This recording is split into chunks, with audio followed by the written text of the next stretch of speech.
अरुणाचल के मेचुका में अचानक बादल फटने से आई विनाशकारी बाढ़। 2 हाइडल स्टेशन बुरी तरह से प्रभावित हैं। पूरे इलाके में बिजली आपूर्ति हुई बाधित। बाढ़ के पानी से कई खेत जलमग्न, कई घर तबाह। विधानसभा अध्यक्ष और स्थानीय विधायक पीडी सोना ने स्थिति पर गंभीर चिंता व्यक्त की है। उधर जिला प्रशासन को तत्काल कार्रवाई करने और प्रभावित परिवारों को हरसंभव सहायता प्रदान करने का निर्देश दिया गया है। सोना ने भी फोन पर मुख्यमंत्री और उप मुख्यमंत्री को आपात स्थिति के बारे में सूचित किया। संकट से निपटने के लिए मदद मांगी गई। उज्जैन में भारी बारिश के कारण शिप्रा नदी उफान पर है। प्रशासन ने लोगों को सजग किया है। जबकि मध्य प्रदेश के इंदौर में बारिश ने तोड़े सारे रिकॉर्ड। शहर के निचले इलाकों में बाढ़ जैसे हालात हैं।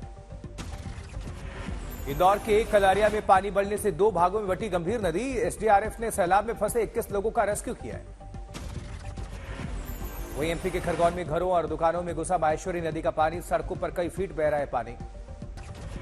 सीहोर के नर्मदा नदी में आया तूफान, बढ़ा जलस्तर। भारी बारिश के चलते दर्शन एक्सप्रेस डीरेल, ट्रैक पर आया पत्थर।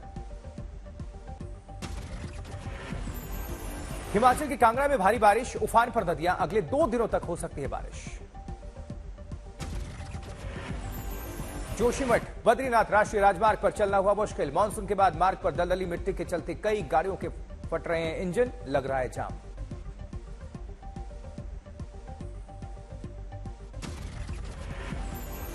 महाराष्ट्र के जलगांव में भारी बारिश का कहर देखने को मिल रहा है। हटनूर डैम के खोले गए 41 गेट।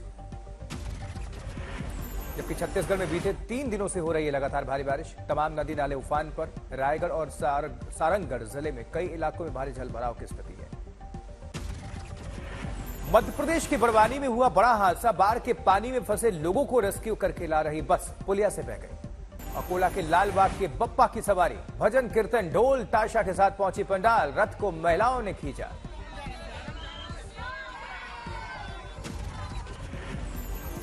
उधर भुवनेश्वर में भगवान गणेश की मूर्तियों को कलाकार दे रहे हैं अंतिम रूप। लोग भुवनेश्वर में महाराष्ट्र मॉडल की कर रहे हैं मांग। अहमदाबाद में विशेष रूप से सक्षम बच्चों ने रिवर क्रूज रेस्टोरेंट में मनाया प्रधानमंत्री नरेंद्र मोदी का जन्मदिन। आज 73 साल के हो गए हैं प्रधानमंत्री नरेंद्र मोदी। देश के कई शहरों से आई जश्न की तस्वीरें। पीएम मोदी के संसदीय क्षेत्र वाराणसी में भी अस्थि घाट पर की गई विशेष गंगा आरती। पीएम मोदी के दीर्घ आयु के लिए किया गया मंत्रोच्चारण। लखनऊ में प्रधानमंत्री नरेंद्र मोदी के एक प्रशंसक ने कर दिखाया बयान। 900 पन्नों में 1.25 लाख बार लिखा मोदी नाम। लखनऊ में स्पेशल चाइल्ड ने पीएम नरेंद्र मोदी के जन्मदिन से पहले बनाया 1.25 किलोमीटर लंबा बर्थडे कार्ड। उधर ओडिशा के कटक में पीएम नरेंद्र मोदी के 73वें जन्मदिन पर स्मोक आर्टिस्ट ने बनाया शानदार चित्र। आगरमालवा में खाली मकान में लाखों रुपयों की चोरी। पूरी घटना सीसीटीवी में कैद। गोंडा में 2 युवकों ने थाने में रील बनाकर वायरल की। नहीं किया गया कोई मुकदमा दर्ज। सांचौर में एक लड़की से गैंगरेप का मामला। आरोपी पर लगे पीड़िता के अश्लील फोटो वायरल करने का आरोप। हनुमानगढ़ में युवक की हत्या के 1 दिन बाद हुआ पोस्टमार्टम। आरोपियों की गिरफ्तारी की मांग को लेकर ग्रामीणों ने किया था बवाल। 3 आरोपी गिरफ्तार। पटना में बीजेपी नेता नीलेश मुखिया की हत्या। 7 करोड़ की जमीन के विवाद को लेकर दिया गया वारदात को अंजाम। लखनऊ में शॉर्ट सर्किट से लगी कार में आग। दूर दूर तक भीषण आग की लपटें दिखी। पश्चिम में रास्ते पर तलवार से केक काटना भारी पड़ गया। पुलिस ने तुरंत किया गिरफ्तार। आज विश्वकर्मा जयंती के मौके पर पीएम नरेंद्र मोदी देंगे बड़ी सौगात। भारत मंडपम के बाद देश को समर्पित करेंगे यशोभूमि। दिल्ली के द्वारका में यशोभूमि कन्वेंशन सेंटर के पहले चरण का उद्घाटन करेंगे पीएम। 73,000 वर्ग मीटर में फैला है मुख्य सभागार। आज अपने 73वें जन्मदिन पर पीएम मोदी शिल्पकारों और कारीगरों को देंगे बड़ा तोहफा। विश्वकर्मा योजना करेंगे लॉन्च। विश्वकर्मा योजना के तहत शिल्पकारों कारीगरों को मिलेगा 3 लाख रुपए का कर्ज। पीएम विश्वकर्मा पोर्टल पर पंजीकरण कराने वाले कारीगरों को मिलेगा योजना का फायदा। विश्वकर्मा योजना पर 13,000 करोड़ रुपए खर्च करेगी मोदी सरकार। लाभार्थियों को 15,000 रुपए का टूल किट प्रोत्साहन प्रदान किया जाएगा। दिल्ली के द्वारका सेक्टर 25 मेट्रो स्टेशन का उद्घाटन करेंगे पीएम मोदी। 11 बजे धौलाकुआं से मेट्रो से द्वारका सेक्टर 25 मेट्रो स्टेशन जाएंगे प्रधानमंत्री। उधर दिल्ली एयरपोर्ट मेट्रो एक्सप्रेस पे लाइन के एक्सटेंशन का भी प्रधानमंत्री उद्घाटन करेंगे। पीएम मोदी के जन्मदिन पर बीजेपी शुरू करेगी सेवा पखवाड़ा। इस योजना के तहत समाज के अलग अलग वर्गों तक बनाएगी पहुंच। उत्तर प्रदेश में 23 सितंबर को 18 मंडलों में बने अटल आवासीय विद्यालय का उद्घाटन करेंगे पीएम मोदी। कोरोना काल में अपने माता पिता को खो चुके बच्चों को शिक्षा मिलेगी। नई संसद में होगा झंडोत्तोलन कार्यक्रम। ओम बिरला और उपराष्ट्रपति होंगे शामिल। तेलंगाना मुक्ति दिवस समारोह में शामिल होंगे अमित शाह निजाम की सेना और रजाकारों के खिलाफ लड़ने वाले बहादुर सैनिकों को श्रद्धांजलि अर्पित करेंगे। तेलंगाना विधानसभा चुनाव से पहले हैदराबाद में आज ताकत दिखाएगी कांग्रेस। राज्य के लोगों के लिए 5 गारंटी के ऐलान के आसार हैं। आज तेलंगाना राष्ट्रीय एकता दिवस के रूप में मनाएगी केसीआर सरकार। एक दिन पहले सांस्कृतिक कार्यक्रम में केसीआर ने कई परियोजनाओं की सौगात दी। वही सनातन विवाद का मध्य प्रदेश में दिखा असर। इंडिया गठबंधन की नहीं होगी रैली। आज तक से बातचीत में कमलनाथ ने दी जानकारी। इंडिया गठबंधन पर मंत्री स्मृति ईरानी का वार। कांग्रेस और कमलनाथ को बताया अधर्मी। कहा यह चुनाव नहीं, धर्म और अधर्म की लड़ाई है। जम्मू कश्मीर के अनंतनाग में आतंकवादियों के खिलाफ लगातार 5वें दिन भी एनकाउंटर।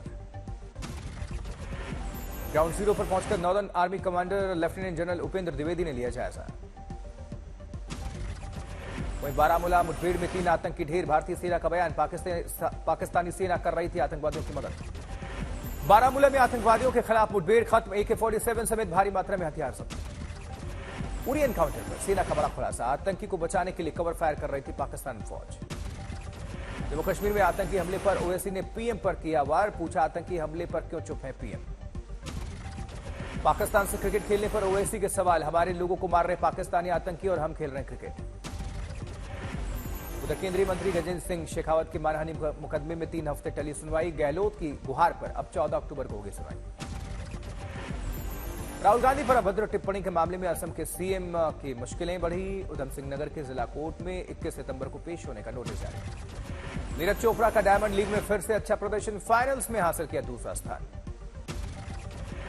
केरल के कोझिकोड में निपा वायरस की वजह से 18 सितंबर से अनिश्चितकालीन समय तक के लिए स्कूल बंद। हालांकि ऑनलाइन होगी पढ़ाई।